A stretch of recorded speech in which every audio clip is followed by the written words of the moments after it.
If you don't know the hidden causes of the 1857 Indian Rebellion, but love uncovering history's secrets, then buckle up. This chapter will take you on a journey through the intricate web of events and emotions that led to one of the most significant uprisings in Indian history. This is the story for you. The Revolt of 1857, often called the First War of Indian Independence, began as a mutiny by Indian soldiers against the British East India Company. But to truly understand the magnitude of this event, we need to delve deeper into the socio-political landscape of the time.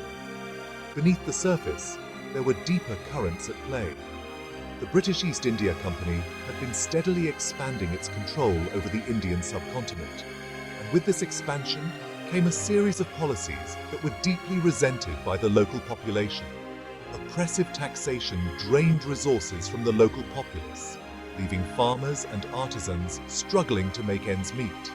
The economic policies of the British were designed to benefit the colonial power at the expense of the local economy. Cultural insensitivity stoked the fires of discontent. The British, in their arrogance, often disregarded the rich tapestry of Indian cultural and religious practices. This was not just a matter of disrespect, it was a direct assault on the identity and traditions of the Indian people. The British annexation of princely states only added fuel to the flames, stripping local rulers of their autonomy. The doctrine of lapse, a policy implemented by the British, allowed them to annex any princely state where the ruler did not have a direct heir. This policy was seen as a blatant attempt to undermine the traditional power structures of India. The spark? A seemingly trivial issue, with new rifle cartridges rumored to be greased with cow and pig fat, offensive to both Hindu and Muslim soldiers. This rumor, whether true or not, was enough to ignite the simmering discontent into a full-blown rebellion. But this was just the tipping point. The underlying causes of the revolt were far more complex and deep-rooted. The Indian soldiers, or sepoys, were not just fighting against the use of offensive cartridges. They were rebelling against years of exploitation, humiliation, and injustice. The revolt spread rapidly across northern India, uniting various factions against a common enemy. It was not just the sepoys who took up arms. Peasants, artisans, and even some princely states joined the uprising. This was a rare moment of unity in a country that was often divided along lines of caste, religion, and region.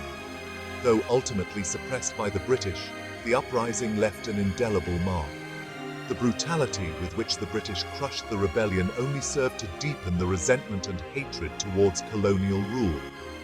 It wasn't just a mutiny, it was a cry for justice and autonomy. The Revolt of 1857 was a powerful statement against the oppressive policies of the British and a demand for self-governance. The Revolt of 1857 marked a turning point in India's struggle for freedom. It was the first large-scale attempt to overthrow British rule, and although it failed, it laid the foundation for future movements for independence.